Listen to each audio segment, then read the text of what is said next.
드디어 삼각함수 단원에 들어왔습니다. 우리가 궁극적으로 하려고 하는 것은 삼각함수의 미분을 어떻게 할 것인가 라는 건데, 그 부분을 이해하기 위해서 기본적으로 먼저 알고 있어야 되는 내용들이 있어요. 그 중에 가장 기초가 되는 것이 바로 일반각과 호도법이라는 것입니다. 그래서 이번 시간에 일반각과 호도법에 대해서 얘기를 할 텐데, 가장 기초가 되는 내용이니만큼 정확하게 알고 있지 않으면 이 이후의 내용을 이해하기가 상당히 어렵습니다. 그러니까 여러분들 조금 긴장하시고 같이 봐주시면 될 것 같아요. 그래서 이 내용을 설명하려면 여기 조금 공간이 부족합니다. 그래서 넓은 데로 옮겨보도록 하죠. 제일 먼저 살펴볼 것은 시초선과 동경입니다. 그림에 보시면 두 개의 반직선 OX와 OP를 볼 수가 있고요. 이 두 반직선에 의해서 각 XOP가 정해져 있는 것을 알 수가 있습니다. 근데 이 반직선 중에서 OX라는 반직선은요, 고정된 반직선입니다. 즉 움직이지 않고요. OP라는 놈은 점 O를 중심으로 해서 얘가 회전할 수 있는 그러한 반직선입니다. 이해가 되시죠? 그래서 여기 보여지는 요 초록색 각으로 표현되어 있죠? 이 각이 지금 초록색으로 표현되어 있는데, 이 각은 OP가 OX와 겹쳐진 상태에서 출발을 하여 시계 반대 방향으로 점 O를 중심으로 회전한 양을 나타내주고 있는 겁니다. 그래서 이와 같이 이 OP라는 놈이 OX에서 출발을 하여서 점 O를 중심으로 시계 반대 방향으로 회전한 양을 나타내는 것을 양의 방향의 각이다, 이렇게 얘기를 하고 실제 이 각을 양수로 표현을 합니다. 또한 OP가 OX에서 출발을 해서 시계 방향으로 회전을 해서 여기까지 온 것을 이거는 음의 방향으로이라고 정의를 하고 이 각을 음수 값으로 나타냅니다. 이게 무슨 얘기냐면, 예를 들어 요 회전한 양이 우리가 알고 있는 30도였다. 이 방향으로 시계 반대 방향으로 회전한 각이 30도였다라고 한다면 각 XOP를 30도로 표현하기도 하고요. 두 번째, 시계 방향으로 회전하게 되면 한 바퀴가 360도니까 시계 방향으로 몇 도를 돌아야만 여기 위치까지 오겠어. 요 XOP가 30도면 결국은 각 XOP는 330도를 돌아야 여기까지 오겠죠? 그래서 마이너스 330도라고 쓰기도 한다라는 겁니다. 그래서 하나의 동경이 나타내는 각은 양의 각일 수도 있고 음의 각일 수도 있다라는 걸 아셔야 돼요.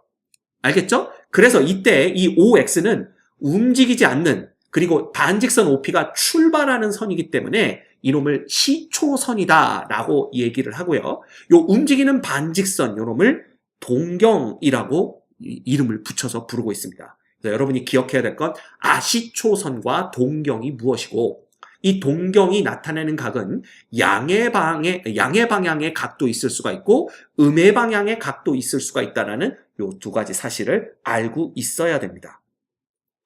그러면 이 다음에 할 수 있는 게 뭐냐면, 이게 일반각이라는 얘기인데요.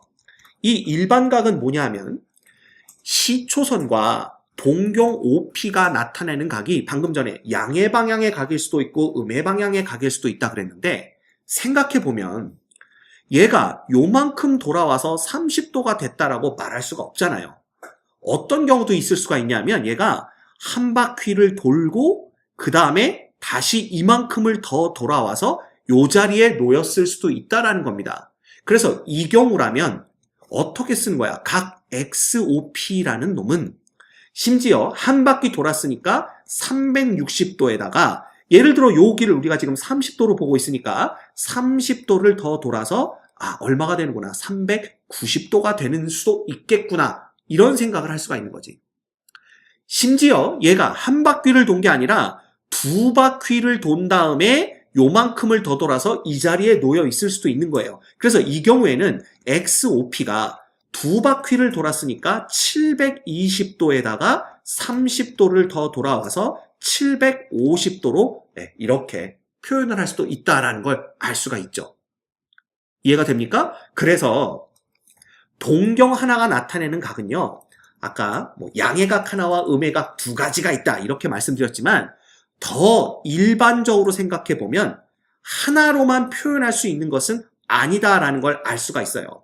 그래서 각 XOP라는 이놈을 어떻게 표현하냐 하면 360도 곱하기 N 플러스 알파도 이렇게 표현을 할 수가 있는 겁니다. 이때 N은 정수가 되는 거예요.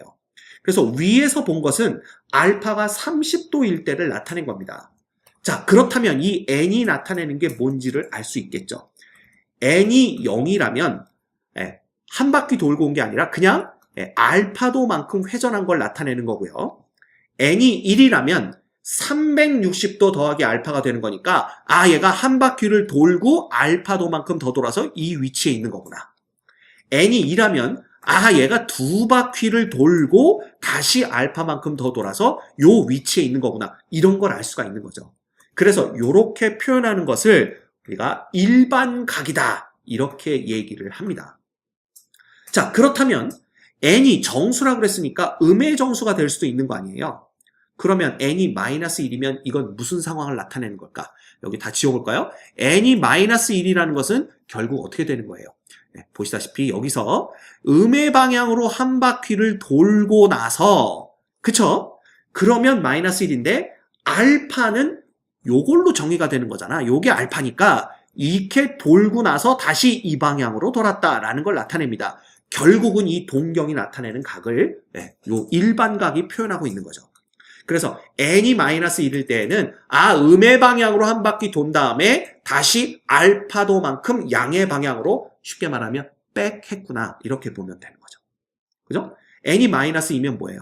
두 바퀴 돈 다음에 알파도만큼 양의 방향으로 백했구나 라고 보시면 되는 겁니다. 그래서 중요한 것은 동경 하나가 보여주는 이 각을 나타내는 방법은 하나만 있는 것이 아니라 이 n값이 정수니까 수도 없이 많이 있다는 걸 알 수가 있고요. 이렇게 수도 없이 많은 각을 하나의 식으로 표현하는 이 방법을 일반각이다 라고 얘기를 하는 겁니다. 됐죠? 네, 그렇게 보시면 돼요. 오케이? 그러면 여러분들 일반각까지 다 공부를 하게 된 겁니다. 그러면 원래 교과서로 돌아가도록 하죠. 그러면 대충 여기 있는 내용들은 다 말씀을 드린 겁니다. 그래서 여기 보시면 얘는 그냥 30도를 나타낼 수도 있고요. 한 바퀴 돌아와서 390도, 두 바퀴 돌아와서 750도, 그 다음 반대 방향으로 두 바퀴 돈 다음에 다시 양의 방향으로 30도만큼 백해서 마이너스 690도가 될 수도 있다라는 걸 보여주고 있습니다. 그래서 이렇게 일반각으로 나타낼 때는요.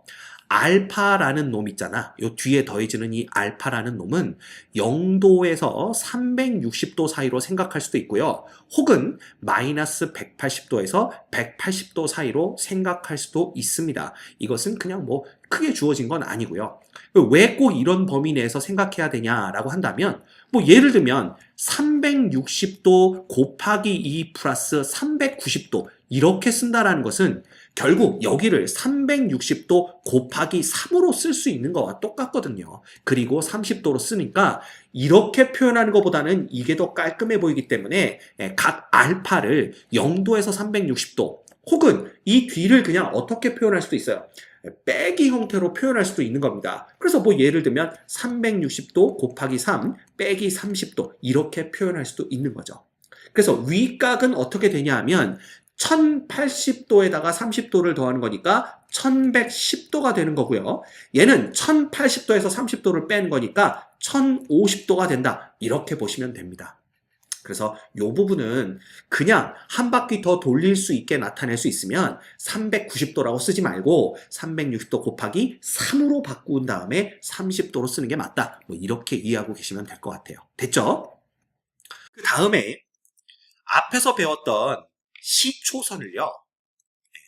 5.5를 좌표 평면 위에 원점으로 두고 시초선을 X축의 양의 방향으로 보는 겁니다. 그러면 동경이 놓일 수 있는 위치를 이 동경이 1사분면에 놓였느냐, 2사분면에, 3사분면에 혹은 4사분면에 놓였느냐에 따라서 각을 제1사분면의 각, 제2사분면의 각, 제 3, 4분면의 각, 제 4, 4분면의 각이다 라고 나타낸다. 이런 것도 알고 있으면 도움이 되겠죠? 그래서 이렇게 있다라고 한다면 이 동경이 지금 X축의 양의 방향을 기준으로 회전해서 2, 4분면 위치에 놓이기 때문에 이 동경이 나타내는 각은 제 2, 4분면의 각이다 라고 표현할 수가 있는 겁니다. 됐죠? 그리고 1, 2, 3, 4분면 배울 때 이 축 위에 있는 점들은 어느 4분면에도 속하지 않는다라고 배운 기억이 있죠? 그래서 만약 이 동경 OP가 Y축 위에 놓이거나 혹은 X축 위에 놓이게 된다면 이 동경이 나타내는 각은 어느 4분면에도 속하지 않는다라고 표현한다라는 것까지 알고 계시면 될 것 같네요. 됐지? 오케이. 자, 그러면 프랙티스 문제 봅시다. 다음 각을 360도 곱하기 n 플러스 알파로 나타낼 때 여기서 알파 도라고 써야지 맞을 것 같네요. 알파 도라고 나타낼 때 알파의 값이 세 번째로 작은 것은 얼마겠느냐. 단 이 알파 도라는 놈은 0부터 360도 사이에서 표현을 하자라고 되어 있습니다. 그렇다면 얘는 마이너스 480도는요, 결과적으로 360도 곱하기 마이너스 1이 되는 거고, 거기에서 다시 얼마가 되는 거야? 마이너스 120도. 이렇게 표현을 할 수가 있는데, 알파라는 놈이 0부터 360도 사이로 표현하자 그랬으니까, 이렇게 하면 안 되고요. 여기를 뭐로 바꾼 다음에, 마이너스 2로 바꾸어서 마이너스 720도를 만든 다음에 다시 플러스 얼마로 바꿔주는 게 좋아? 플러스 240도로 바꿔주는 게 좋습니다. 그래서 1번에서는 이 알파라는 놈이 240이다 라는 걸 알 수가 있는 거죠. 됐죠? 그럼 2번은 어떻게 쓰는 거예요? 2번은 그냥 360도 곱하기 1이 되는 거고요. 맞죠? 그 다음에 620도가 되려면 260도가 더 필요하니까 알파라는 놈은 260이구나 라는 걸 볼 수가 있습니다. 또한 3번은 얘는 360도 곱하기 마이너스 3이 돼야 되겠죠. 곱하기 그냥 이렇게 쓸게요. 그 다음에 플러스 몇 도가 되는 걸까요? 요게 1080도니까 계산해보면 얘가 235도가 더해져야 되는 걸 볼 수가 있습니다. 그래서 이 경우 알파는 235가 되고요. 그 다음 1070도 같은 경우에는 어떻게 표현을 해야 돼? 얘는 360도 곱하기 3까지 가면 안 됩니다. 그럼 1080도가 되기 때문에 그래서 2하고 350도를 더한다. 이렇게 보시면 되겠네요. 그래서 이 경우 알파는 350이 됩니다. 그 다음 마지막 5번 얘는요. 어떻게 돼야 되니?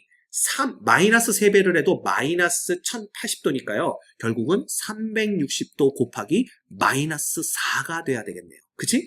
그리고 플러스 몇 도를 해야 돼? 340도를 해줘야 맞습니다. 그래서 이 경우에는 알파가 340이 되는 거죠. 따라서 알파가 세 번째로 작다라는 것은 제일 작은 거 235도고요. 그 다음이 240도니까 세 번째로 작은 놈은 260도가 되겠네요. 정답은 몇 번? 2번 이렇게 되는 겁니다. 됐죠? 두 번째, 다음 각은 몇 사분면의 각인지 구하시오 그랬는데 여기서 사분면 이렇게 나타내 볼까요?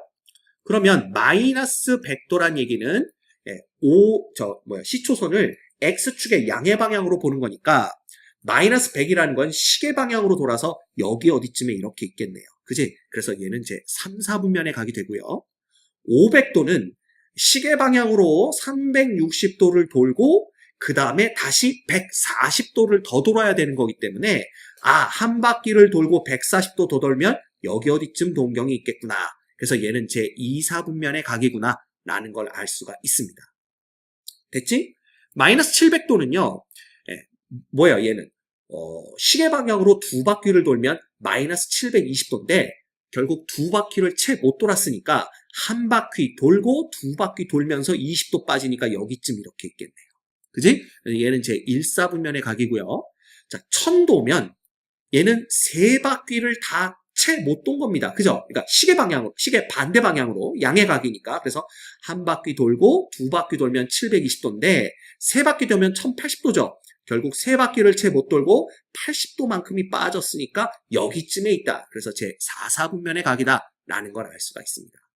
이거는 여러분들 해보면 충분히 파악할 수 있는 내용들입니다. 어렵지 않은 거니까 그냥 해보세요. 그러면 됩니다.